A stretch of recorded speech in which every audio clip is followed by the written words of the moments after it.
The curriculum of Ohio University included astronomy as part of the required areas of study from the very beginning. Manasseh Cutler himself was a polymath who had a scholarly interest in astronomy. And the university, we know, had a telescope which still exists today. It acquired in the late 19th century. Ohio University built its first observatory opening in 1938. The university acquired the Fecker telescope, a 10-inch refractor. That means it uses lenses rather than mirrors, around 1950. And that was to create a new observatory on the roof of the engineering building. So that was used for undergraduate classes and for a lot of public outreach.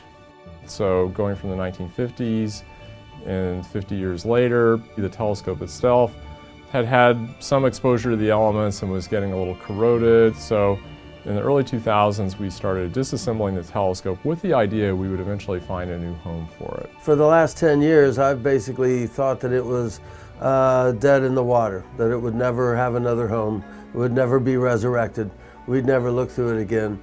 It became evident we wanted to take this fine telescope, the Fecker telescope, and find a new home. The opportunity came together, an authorization of funding from the Executive Vice President and Provost.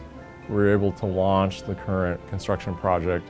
There's an enormous amount of credit that is due to the personnel in our physics and astronomy department shops. Doug Schaefer and Mike Myers have done a fantastic job. That they went to enormous effort in order to study similar telescopes elsewhere where we could actually replicate that base, working with the foundry in Cincinnati, and recreated it, and you wouldn't tell from looking at it now that it's not the original.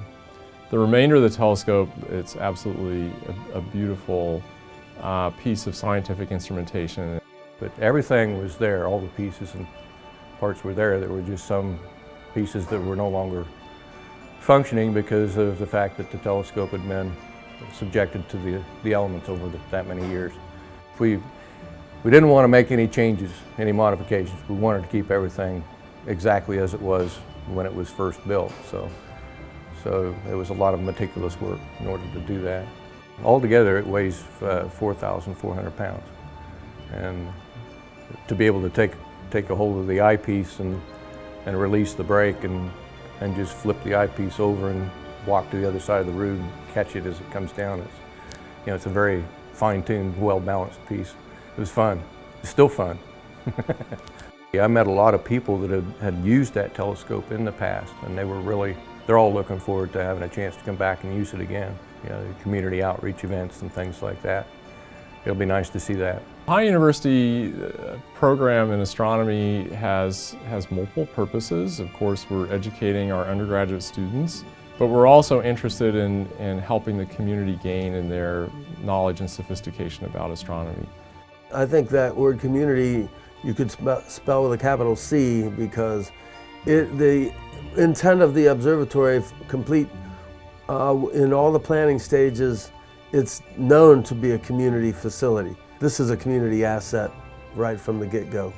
We'll be inviting, for example, middle school science teachers to book a field trip. Bring your kids up here and everybody look through the telescope. It's important just to give kids a positive feeling about science and technology and education. Astronomy and knowledge of astronomy has deep roots at Ohio University. I would argue today it is still part of being an educated person to have at least some knowledge of astronomy.